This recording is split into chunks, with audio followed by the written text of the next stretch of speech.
Hola, ¿qué tal estáis? Espero que estéis muy bien. Bienvenidos a vuestro canal Espiritualidad Práctica. En el estudio de hoy vamos a centrarnos en dos de las principales cualidades de Cristo, cualidades que debemos cultivar en nuestro día a día. Son el amor y la humildad. Voy a exponer parte de este podcast en forma de prosa poética para hacerlo todavía más bello. Dice Mateo 11:29: Aprended de mí, que soy manso y humilde de corazón, y hallaréis descanso para vuestras almas. Juan 13:14 y 15 dice: Pues si yo, el Señor, he lavado vuestros pies, vosotros también debéis lavaros los pies los unos a los otros, porque ejemplo os he dado, para que como yo os he hecho, vosotros también hagáis. Jesús nos dio un ejemplo a seguir. Hemos de ser siervos unos de otros y actuar de manera humilde unos con otros. Filipenses 2:5 al 8 dice: Haya pues en vosotros este sentir que hubo también en Cristo Jesús, el cual, siendo en forma de Dios, siendo de naturaleza divina, no estimó ser igual a Dios como cosa a que aferrarse, sino que se despojó a sí mismo, tomando forma de siervo, hecho semejante a los hombres, y estando en la condición de hombre, se humilló a sí mismo, haciéndose obediente hasta la muerte y muerte de cruz. La muerte en la cruz era una de las muertes más humillantes en la época de Jesús. Al principio solo se crucificaba a esclavos.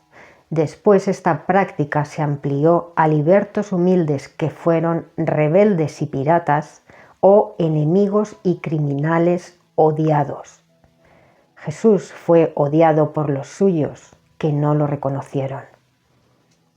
Juan 3:16 dice: Tanto amó Dios al mundo, que dio a su Hijo unigénito para que todo el que ejerza fe en Él no sea destruido, sino que tenga vida eterna. Porque Dios no envió a su Hijo al mundo para que juzgara al mundo, sino para que el mundo se salve por medio de Él. La espiritualidad moderna enseña que nosotros somos dioses y por tanto no necesitamos un Salvador. ¡Qué equivocados están!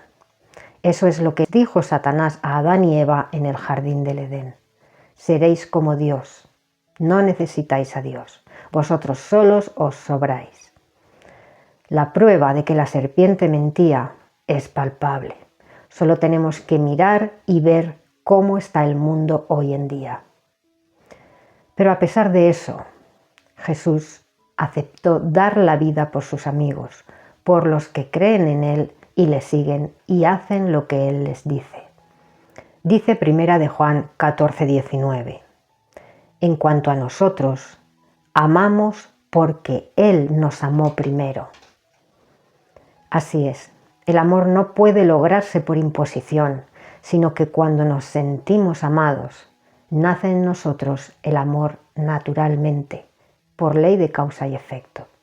El amor como consecuencia de haber sido amados. Y Jesús se gozó en amarnos.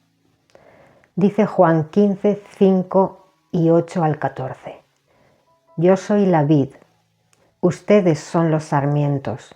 El que permanece en unión conmigo y yo en unión con él, éste lleva mucho fruto, porque separados de mí, ustedes no pueden hacer nada.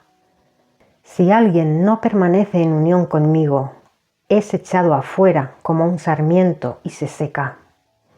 Mi Padre es glorificado en esto, que ustedes sigan llevando mucho fruto y demuestren ser mis discípulos. Así como me ha amado el Padre y yo los he amado a ustedes, permanezcan en mi amor.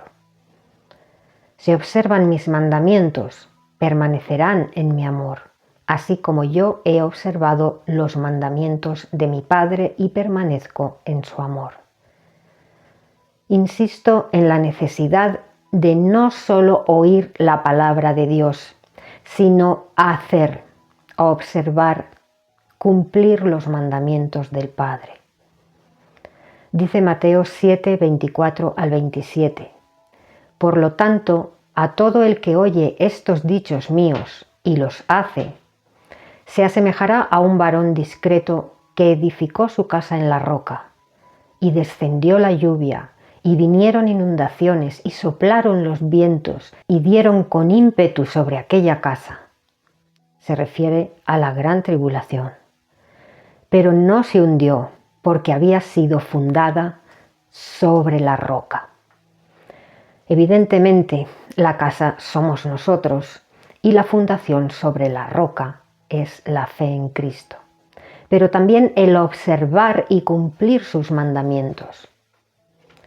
Dice, además, a todo el que oye estos dichos míos y no los hace, se asemejará a un varón necio que edificó su casa sobre la arena, y descendió la lluvia, y vinieron inundaciones, y soplaron los vientos, y dieron contra aquella casa, y se hundió, y fue grande su desplome. Estamos a las puertas de la Tercera Guerra Mundial. La Tercera Guerra Mundial no es ni la Gran Tribulación ni el Apocalipsis. La Tercera Guerra Mundial está representada en las Escrituras por los 4 jinetes del Apocalipsis. Esta guerra comenzará con un ataque desde Bielorrusia a un país de la OTAN, probablemente Polonia. Los 4 jinetes del Apocalipsis ya han comenzado a cabalgar sobre Ucrania y Gaza, dirigidos por los jinetes en caballos blancos, ávidos de conquista de territorios, en este caso Putin y Netanyahu. Sabemos que el anticristo se manifestará como mediador y pacificador en la Tercera Guerra Mundial. Levantará la economía, unirá a las naciones para gobernarlas a todas e impondrá su marca para poder comprar y vender y para otras muchas utilidades. También conocerá a través de su marca quién lo apoya y quién no. Ahí comenzará la gran tribulación hacia los que no lo apoyen, hacia los cristianos. Y no falta mucho tiempo para eso. Por eso es tan importante empezar ya a no solo oír la palabra, sino a hacer lo que nos dice. Y dejar a un lado el entretenimiento vacío del mundo que nos distrae y nos desvía, nos aísla de lo verdaderamente importante. Estar alerta, preparados. ¿Cuántas veces advirtió Jesús en las Escrituras de que estemos alerta, con nuestras lámparas llenas de aceite, de fe y buenas obras, y preparados para su venida? Todas estas advertencias son para que cuando llegue la gran tribulación, promovida por el anticristo y el falso profeta, tengamos nuestra casa fuertemente anclada a la roca y no nos perdamos. El enemigo, el diablo, es muy astuto, pero nosotros podemos ganarle la partida y ser más astutos que él si estamos preparados, conscientes, enfocados y ocupados en servir a Cristo, con nuestro foco puesto en lo espiritual y no en lo material. Jesús nos está advirtiendo de lo que puede suceder durante la gran tribulación si no tenemos fe y cumplimos sus mandamientos. Nos está advirtiendo de que si solamente oímos la palabra y no la ponemos en práctica, si somos tibios, si tenemos un pie en la verdad y otro en la mentira, en el mundo perverso, cuando llegue la hora de la tribulación, cuando el anticristo ordene persecución y muerte para el que no le apoye, nos desplomaremos como esa casa, porque no estaba suficientemente anclada en la roca, en Cristo. No teníamos suficiente fe o no cumplíamos los mandamientos. Entonces el instinto de supervivencia será más fuerte que nosotros y sucumbiremos a las órdenes del anticristo. Por eso dice Jesús en Mateo 16, 25, quien quiera salvar su vida, la perderá, y todo el que pierda su vida por mi causa, la hallará. Pero el que permanezca fiel a Cristo y no apoye al anticristo, a pesar de no poder comprar ni vender por no ponernos la marca de la bestia, hallará la vida. Esa marca va a seleccionar dos grupos de personas, los que pertenecen a Cristo y los que pertenecen al anticristo y por tanto a Satanás. No habrá medias tintas. Por lo tanto, fortalece tu fe ahora. Observa los mandamientos ahora, para que cuando llegue el momento te mantengas fuerte, anclado a la roca que es Cristo. Y aunque sople el viento, caigan lluvias torrenciales, se produzcan inundaciones o haya un gran terremoto, tu casa permanezca intacta, inamovible. Seguimos leyendo Juan 15, 11 al 14. Dice: estas cosas les he hablado para que mi gozo esté en ustedes y su gozo se haga pleno.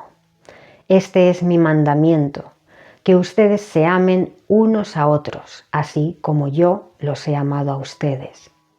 Nadie tiene mayor amor que este, que alguien entregue su vida a favor de sus amigos.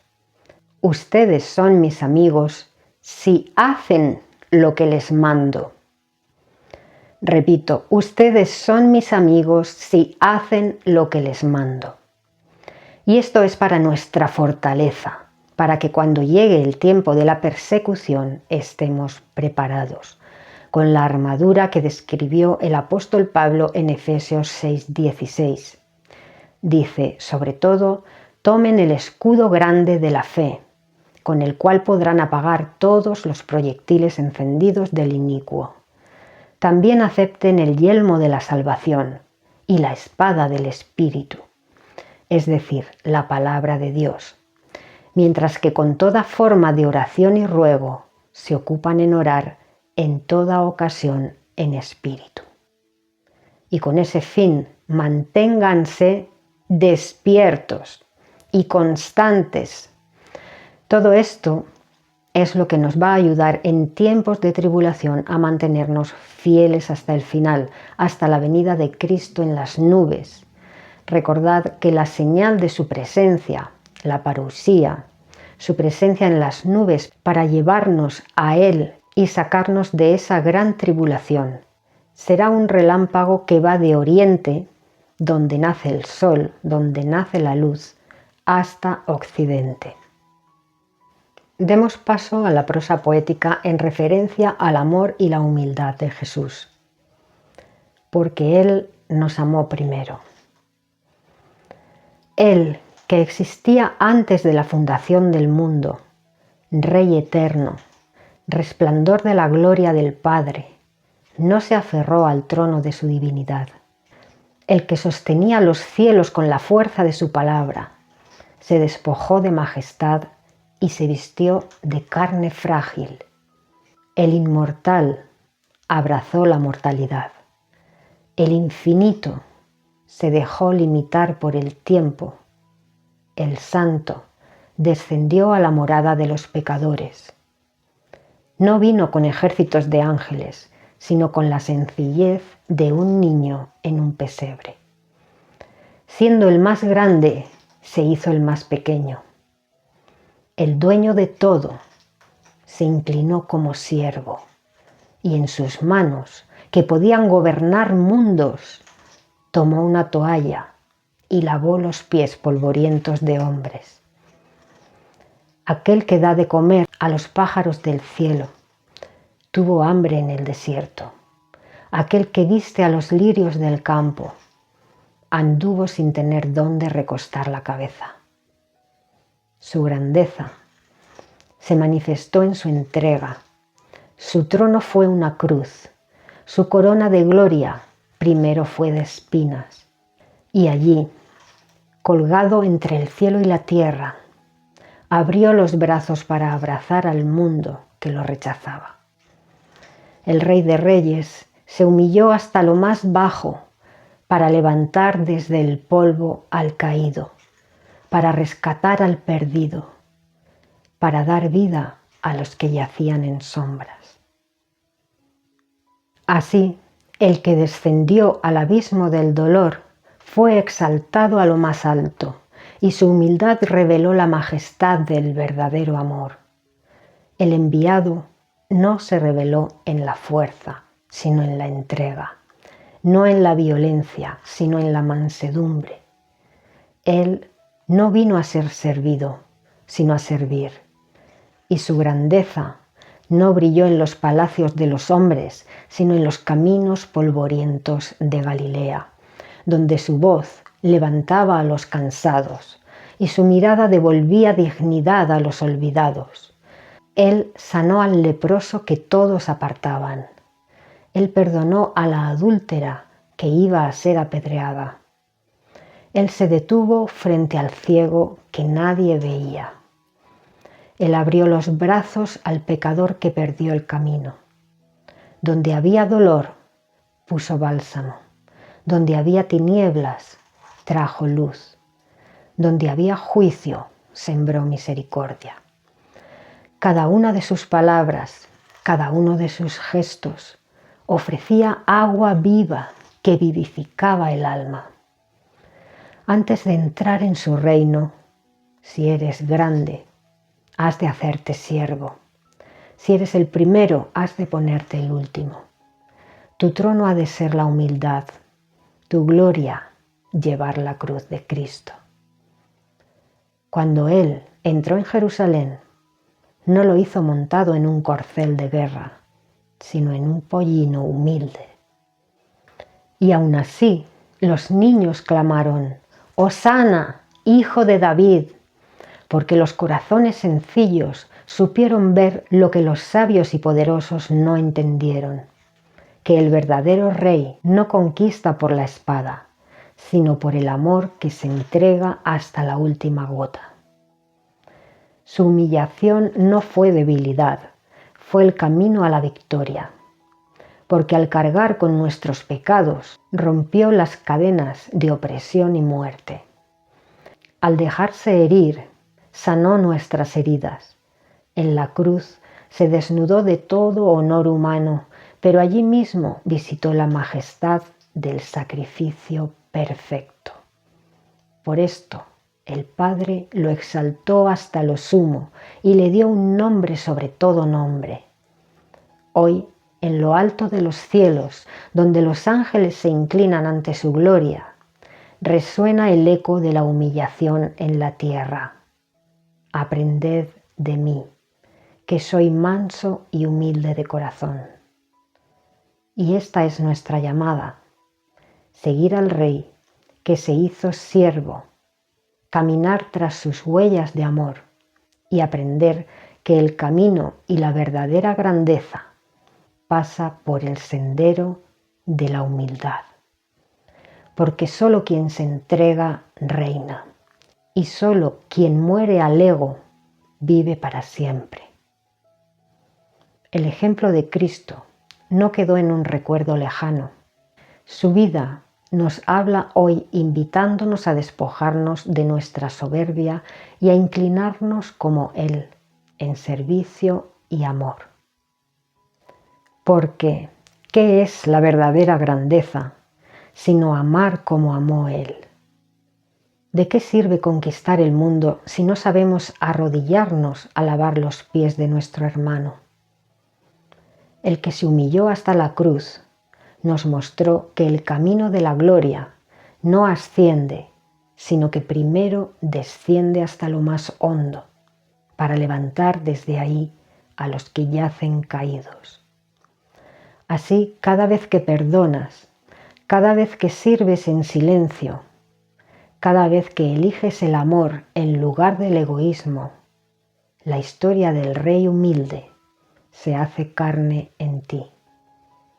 Y el eco de su cruz resuena de nuevo en este mundo necesitado de redención. Él nos amó primero, y su amor nos sigue buscando como un río que siempre fluye, como una llama que nunca se apaga.